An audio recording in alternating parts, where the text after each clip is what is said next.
यशोमती मैया के नंद लाला।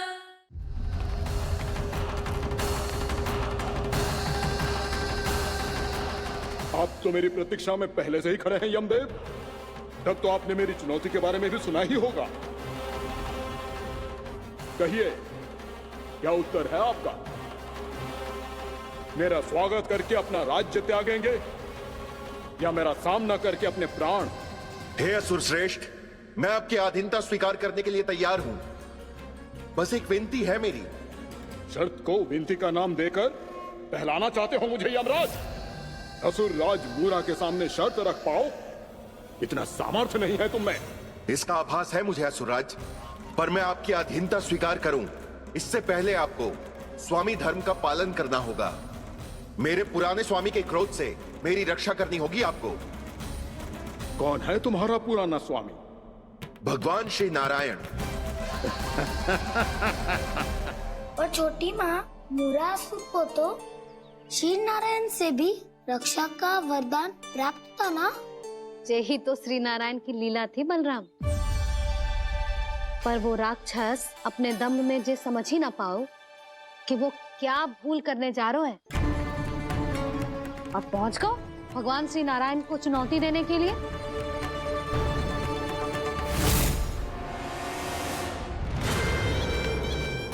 वहीं ठहर जाओ असुर राज मोरा।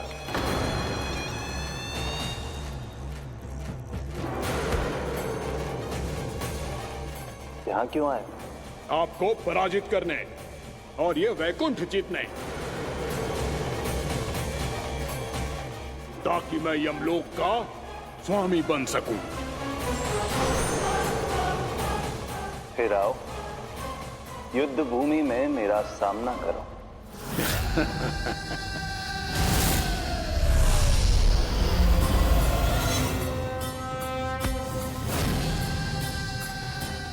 ये नहीं जानते कि इनसे ना हारने का वरदान तो मैं पहले ही प्राप्त कर चुका हूँ। इसलिए युद्ध ठीक से आरंभ हो पाए उससे पहले ही इन्हें जीत लूंगा मैं।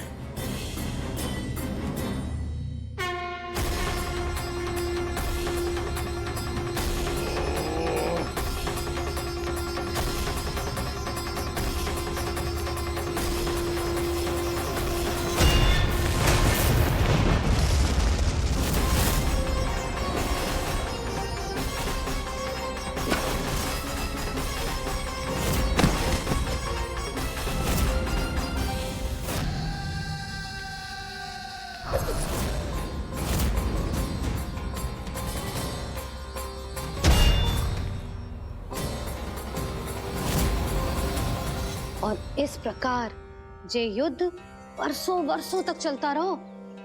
दोनों योद्धा पूरे ब्रह्मांड में अनेक अस्त्रों शस्त्रों के साथ युद्ध करते रहे।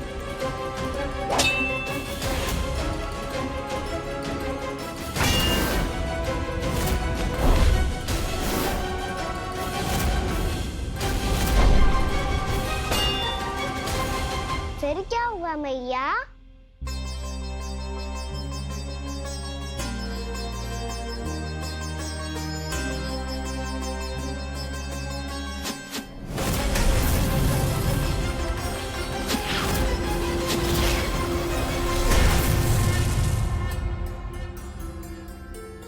उस युद्ध को कभी समाप्त हुआ हो, पर कैसे?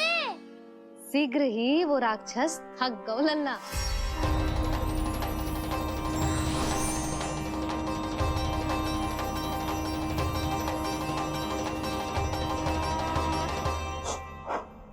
खड़े खड़े देख क्या रहे हैं नारायण? आक्रमण कीजिए, वध कर दीजिए मेरा।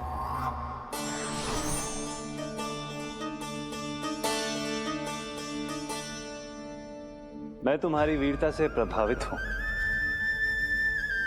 इसीलिए इतनी थकान की स्थिति में मैं तुम जैसे वीर पर आक्रमण नहीं करूंगा।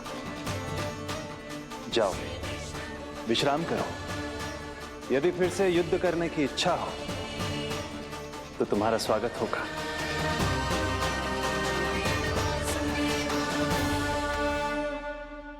जे कह के श्री नारायण बद्रिका आश्रम चले गए। और वहां हिमवत नाम की एक कंदरा में ध्यान लगा के बैठ गए। उधर वो राक्षस विश्राम करने लगो। अनेकों दिन बीत गए और अब वो राक्षस मूरा फिर से स्वस्थ होके बलवान हो गया था। उसने अपनी सारी शक्ति फिर से प्राप्त कर ली थी। श्री नारायण ने उस पर दया करी थी, पर वो फिर से श्री नारायण को छलने को तैयार होगा।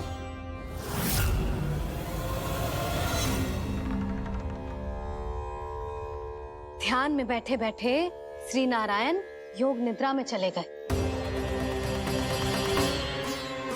पर दुष्ट मूरा इसी अवसर का लाभ उठा के उनकी कंदरा में घुस आयो, ताकि वो सोते हुए श्री नारायण पे आक्रमण कर सके।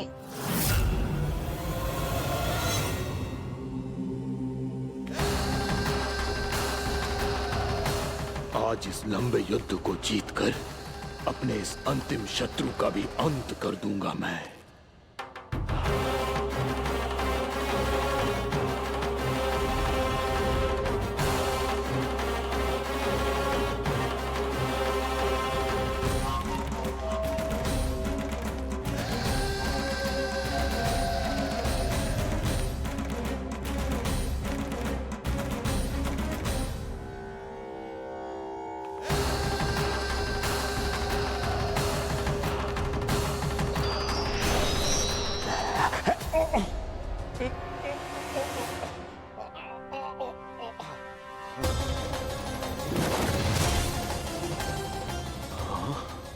दुष्ट राक्षस,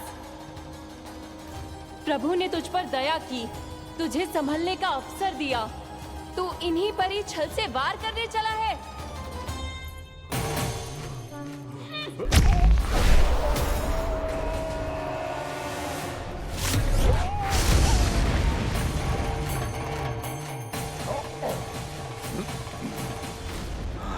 मैं अजय हूँ, मुझे कोई पराजित नहीं कर सकता। ब्रह्मा का वरदान है मुझे। तूने नारायण से अपराजय होने का वरदान मांगा था मूर्ख, उनकी शक्ति से नहीं। ध्यान से देख, मैं तेरी मृत्यु हूँ, मृत्यु।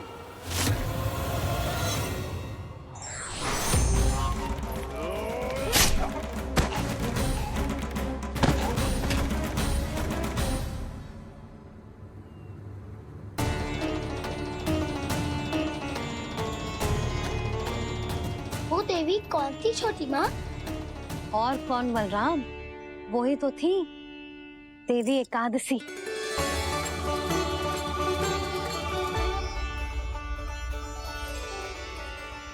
मुझे क्षमा कीजिए प्रभु, आपकी आज्ञा के बिना ही युद्ध करके आपके शत्रु को मृत्यु के घाट उतार दिया। क्षमा नहीं, आपकी तो प्रशंसा होनी चाहिए देवी। असुर राज को मारकर आपने सभी देवताओं को मुक्त करवाया है। इस पापी के अहंकार से तीनों लोकों की रक्षा की है आपने। आप एकादशी की तिथि पर मेरी एकादश इंद्रियों से उत्पन्न हुई हैं। इसीलिए मेरे सभी भक्त आपको उत्पन्न एकादशी के नाम से जानेंगे। सभी तिथियों में आपका स्थान सर्वश्रेष्ठ होगा। जिस तरह आपने राक्षस के आक्रमण से मेरी रक्षा की है, उसी प्रकार एकादशी के दिन व्रत करके जो भी भक्त आपकी कथा सुनेगा, मैं स्वयं उसकी रक्षा करूंगा। जो आपकी पूजा करेगा, उसे मेरी विशेष कृपा प्राप्त होगी और उसके साथ साथ उसे मिलेगा धन, सिद्धि और मोक्ष।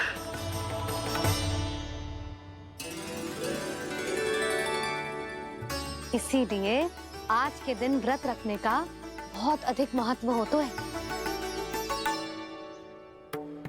बोलो एकादशी मैया की जय। बोलो श्री नारायण भगवान की जय।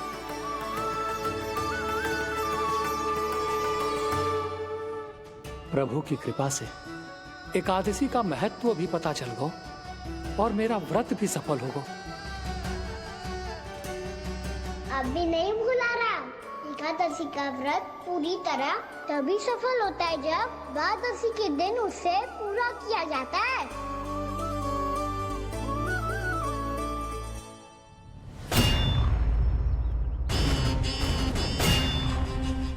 आवश्यक है आपको यह आभास होना कि उस विष्णु अवतार को पराजित करने के लिए आपके साधारण योद्धाओं में वो सामर्थ्य नहीं है। वो विष्णु अवतार कुछ अधिक ही असाधारण है।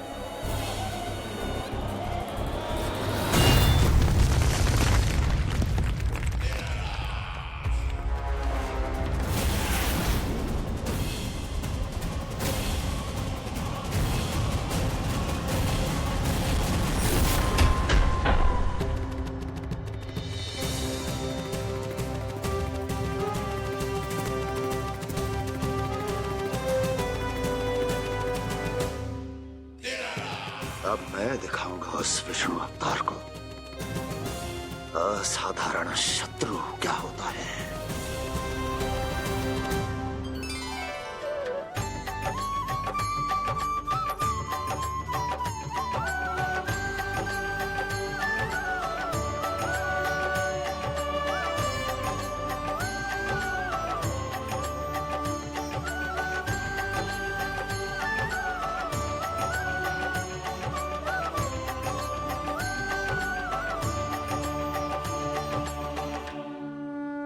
कंस मामा अधीर हो रहे हैं, पर मैया ने मुझे अभी तक बाहर जाने की आज्ञा नहीं दी है। अभी उन्हें किसी और राक्षस को यहाँ भेजने से रोकने के लिए मुझे ही कुछ करना होगा।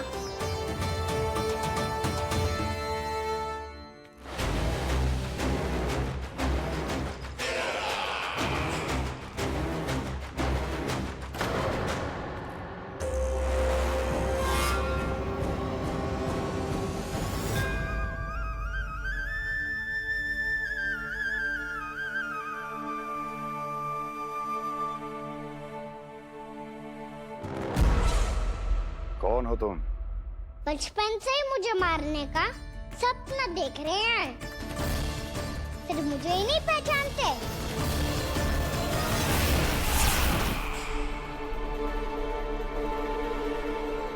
बचपन से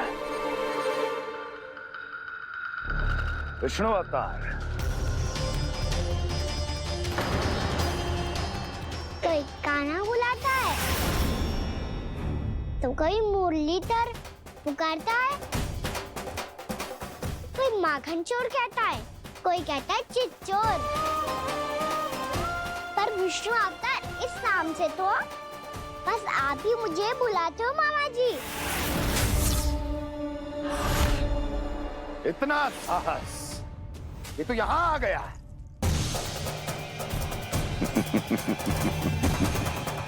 यहाँ आ तो गया तू विष्णु अवतार, किंतु यहाँ से जीवित नहीं जाएगा। तेरे इस शीश को तेरे धड़ से अलग कर दूंगा मैं।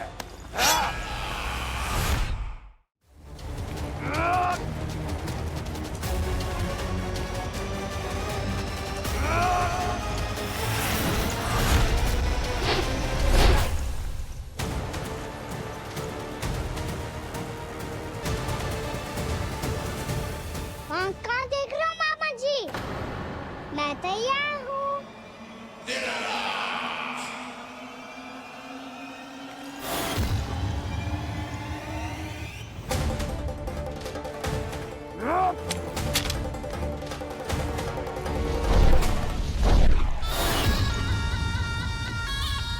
मामा जी, आप सदैव इसी तरह क्रोध में रहते हो क्या?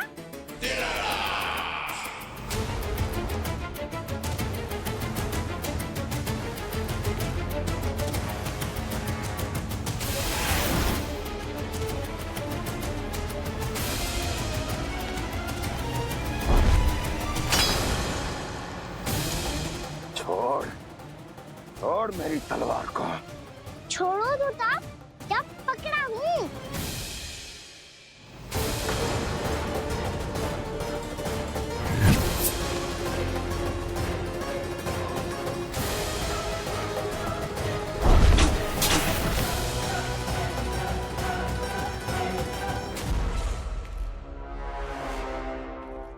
मामा जी,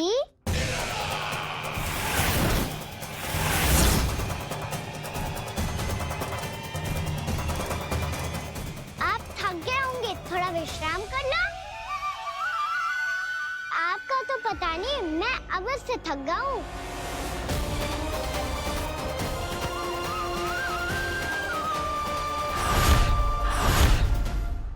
मेरे सिंहासन पर बैठने का तो साहस। अभी तो बस अभ्यास कर रहा था मामा जी। भविष्य में मुझे तो बैठना है यहाँ। आपने बल प्रयोग करके से अपने पिताजी से छीना था। मैं आपसे छीन लूंगा। जो छल और बल से लिया जाए वो अधिक समय तक टिकता नहीं है मामा जी।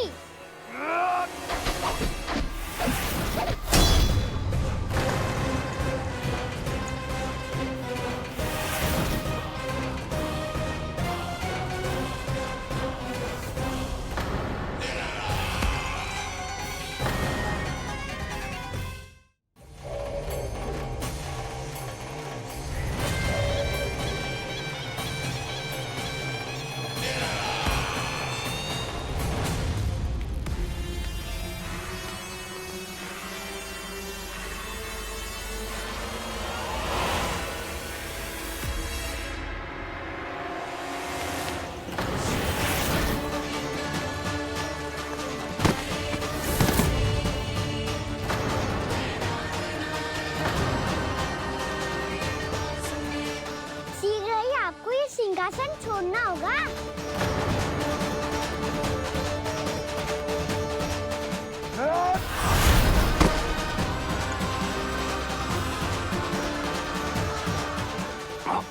वो मेरा सिंहासन छीनना चाहता। वो आ रहा है, वो आ रहा है। सैनिकों, दुर्जन, बंद कर दो सभी द्वार और घरों के, सब के सब। इसकी हर संभावना पर इतना कड़ा पहरा बिठा दो कि ना तो कोई महल के भीतर आ सके, ना कोई बाहर जा सके। मुझे महल की चप्पे चप्पे की सूचना चाहिए। जाओ।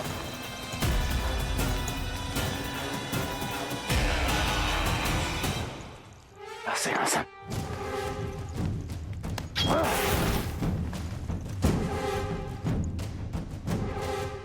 अब आ, दुष्ट मायावी, ए छलिया विष्णु अवतार, मैं कंस तेरी प्रतीक्षा कर रहा हूँ।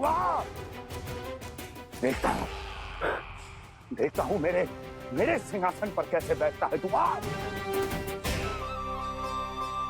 मुझे तो बस कुछ समय चाहिए था, वो मिल गया। अब करते रहिए आप प्रतीक्षा।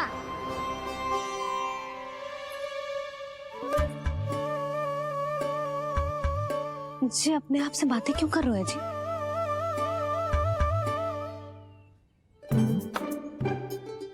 आप मुस्कुरा क्यों रहे हो? ना कछु ना। बताओ क्यों मुस्कुरा रहे हो?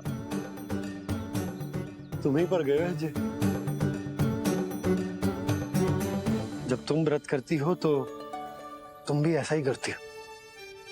इसी प्रकार भूख अधिक लगने पर अपना ध्यान भटकाने के लिए स्वयं से ही बड़बड़ाती रहती। होगा। आपको तो बस मेरा उपहास उड़ाने के लिए बहाना चाहिए।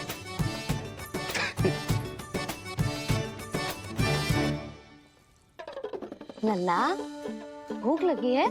ना मैया, व्रत करे तो भूख कैसे लगेगी?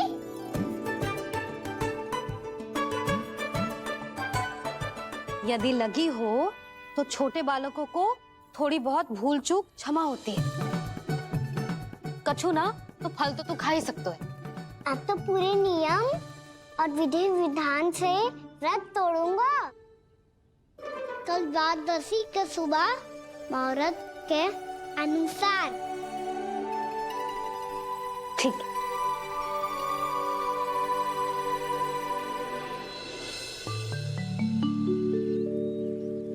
लल्ला, एकादशी समाप्त हो गई है, द्वादशी लग गई है। अब तू व्रत तोड़ सकते है। भोजन कर ले। ले।